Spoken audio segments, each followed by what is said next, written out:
बिस्मिल्लाहिर्रहमानिर्रहीम, अस्सलाम वालेकुम। माय नेम इज़ तुबा जुल्फ़िकार और आज हम लोग स्टार्ट करेंगे बायो 10th क्लास के बायो के सेकंड चैप्टर का सेकंड टॉपिक जो है ऑस्मोटिक एडजस्टमेंट्स इन प्लांट्स।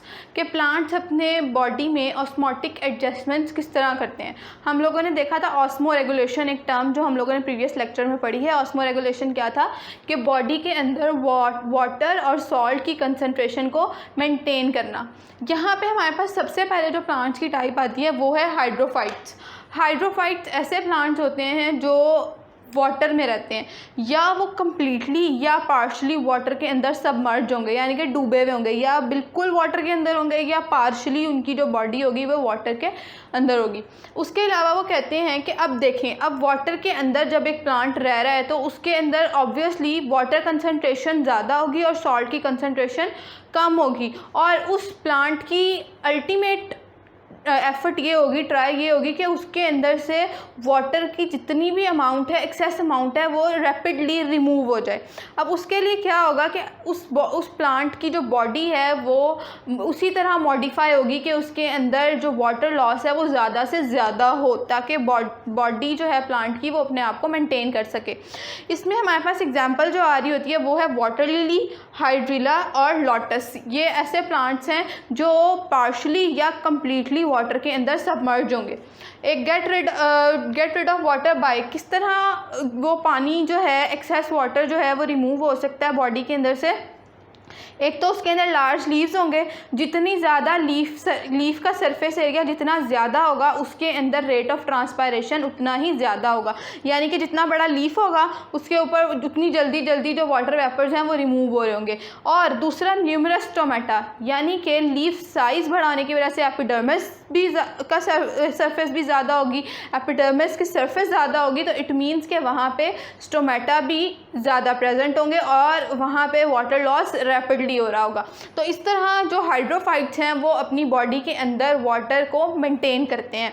फिर हमारे पास आते हैं मीज़ोफाइट्स। मीज़ोफाइट्स के ऐसे प्लांट्स हैं जो मॉडरेट टेम्परेचर पे रहते हैं, मतलब मॉडरेट हैबिटेट उनका इस तरह होता है, मॉडरेट इन्वायरमेंट, कि वहाँ ना ज़्यादा सॉल्ट की कंसनट्रेशन होती है ना कम, बल्कि मॉडरेट, मतलब मेंटेन किया होता है उन्होंने। और इसमें हमारे पास इंटरमीडिएट प्लांट्स होते हैं बिटवीन हाइड्रोफाइट्स एंड ज़ीरोफाइट्स। हाइड्रोफाइट्स ये जो हमने पहले प्लांट्स पढ़े हैं, और ज़ीरोफाइट्स जो ऐसे इन्वायरमेंट, ड्राई इन्वायरमेंट में रहते हैं, उनको ज़ीरोफाइट्स कहते हैं।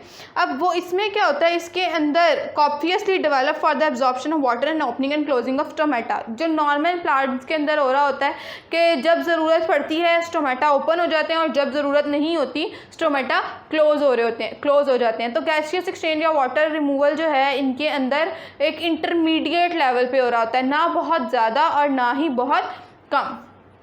फिर हमारे पास ऐसे कौन से प्लांट्स आते हैं, ज़ीरोफाइट्स। ज़ीरोफाइट्स क्या हैं, ज़ीरोफाइट्स ऐसे प्लांट्स हैं जो सिवियरली ड्राई प्लेसेस पे रहते हैं, ग्रो करते हैं, जैसे डेजर्ट्स में ग्रो कर रहे हो।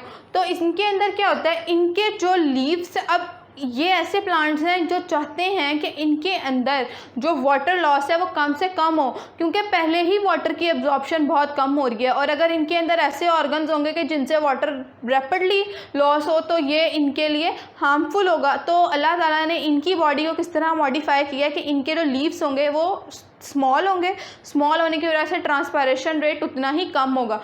थिक होंगे तो भी वाटर लॉस पॉसिबल नहीं है। उसके अलावा reduce the loss of water, यही वजह है कि इनके अंदर वाटर का लॉस कम होगा। उसके थिक वैक्सी क्यूटिकल होगी, मतलब बाकी जो क्यूटिकल होती हैं वो क्यूटिकल आप लोगों ने पढ़ा था कि एपिडर्मिस, जो अपर एपिडर्मिस है उससे ऊपर एक लेयर होगी जिसको हम क्यूटिकल बोलते हैं, और क्यूटिकल जो इनकी क्यूटिकल है वो वैक्सी होती है, मोटी होती है, यानी कि उसके अंदर ऐसे कोई पोर्स प्रेजेंट नहीं होते जिससे वाटर लॉस हो सके।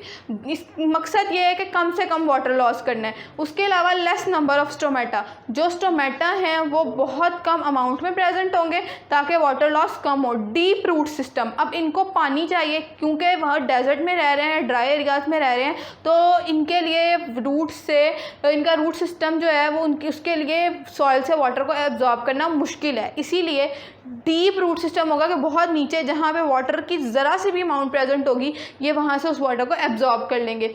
और क्या करेंगे, वाटर को स्टोर कर लेते हैं फॉर द टाइम, मतलब आगे अगर कहीं ज़रूरत पड़ती है पानी की तो उनके अंदर पहले ही वाटर जो है वो स्टोर हुआ होता है। इनके सकुलेंट ऑर्गन्स होते हैं, जैसे कैक्टस आप लोगों ने देखा उसको तोड़ें तो सकुलेंट मतलब कि जिसके अंदर वाटर स्टोरेज एबिलिटी हो, या उसके अंदर आप कह सकते हैं कि उसके अंदर वाटर स्टोर रहता है ताकि बाद में वो फॉर द टाइम यूज़ हो सके। इसकी एग्जांपल है कैक्टाई। उसके बाद है हमारे पास लास्ट टाइप हेलोफाइट्स। हेलोफाइट्स क्या है? ये salt tolerators and not salt lover, मतलब इनको खुद पानी सॉल्ट पसंद नहीं है, लेकिन जिस इन्वायरमेंट में ये रहते हैं वहाँ पे सॉल्ट कंसनट्रेशन बहुत ज़्यादा होती है। एक हमने टाइप पढ़ी है हाइड्रोफाइट्स। इनके अंदर क्या होता है कि इनके अंदर ये ऐसे इन्वायरमेंट में रहते हैं जहाँ पे वाटर कंसनट्रेशन ज़्यादा होती है। और जो हमारे पास हेलोफाइट्स हैं, हेलोफाइट्स और हाइड्रोफाइट्स में आप लोगों ने मिक्सअप नहीं करना। इसके अंदर क्या हो रहा होता है कि ये सॉल्ट टॉलरेटर्स होते हैं, grow in salt and marshy areas. ये ऐसे एरियाज़ में रहते हैं जहाँ पे सॉल्ट की कंसनट्रेशन बहुत ज़्यादा होती है, जैसे सी वाटर और मार्शी एरियाज़ वगैरह। सॉल्ट जो है ये एंटर हो जाता है into the body cells of the halophytes. Halophytes की बॉडी में सॉल्ट एंटर हो जाता है due to high concentration of salt in sea water. मतलब अगर ये समुद्री पानी में रह रहे हैं कि वहाँ पे सॉल्ट की कंसनट्रेशन बहुत ज़्यादा होगी तो क्या होगा कि वो सॉल्ट प्लांट की बॉडी के अंदर एंटर हो जाएगा। The salt moves by active transport. Active transport को यूज़ करते हुए सॉल्ट मूव करेगा and amount of salt is, और कहाँ पे स्टोर हो जाएगा? जाके सॉल्ट वैक्यूल्स में, प्लांट के वैक्यूल के अंदर वो सॉल्ट स्टोर हो जाएगा, जिसकी वजह से क्या होगा कि हाइपरटोनिक कंडीशन प्रेजेंट हो जाएगी। हाइपरटोनिक कंडीशन आप लोगों ने 9th क्लास का 4th चैप्टर है उसमें हम लोगों ने हाइपरटोनिक, आइसोटोनिक और हाइपोटोनिक कंडीशंस पढ़ी थी। हाइपरटोनिक कंडीशन क्या होती है सेल की? जिसके अंदर within the cell salt concentration ज़्यादा हो और इन्वायरमेंट में सॉल्ट कंसनट्रेशन कम हो। तो जब सारा का सारा सॉल्ट जो है वो वैक्यूल के अंदर एक्यूमुलेट होना शुरू हो जाएगा सेल के अंदर, तो क्या होगा कि सेल के अंदर वैक्यूल के अंदर सॉल्ट की कंसनट्रेशन ज़्यादा होगी और एनवायरनमेंट में सॉल्ट की कंसनट्रेशन कम होगी।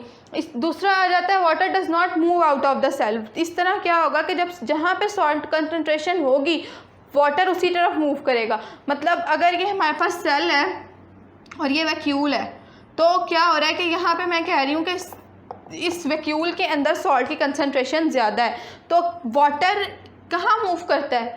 हायर लोअर, ये यहाँ पे कंसनट्रेशन ज़्यादा है और वाटर की कंसनट्रेशन कम है, और बाहर वाटर की कंसनट्रेशन ज़्यादा है। यहाँ सॉल्ट ज़्यादा है और बाहर वाटर, तो क्या होगा कि वाटर मूव करेगा इनसाइड द सेल ताकि क्या हो सके, मेंटेन कर सके, इक्विलिब्रियम प्रोड्यूस कर सके कि जो within the cell water की जो अमाउंट है उसको बैलेंस रख सके। इस तरह जो हेलोफाइट्स हैं वो अपनी बॉडी को या अपने सिस्टम को मेंटेन करते हैं।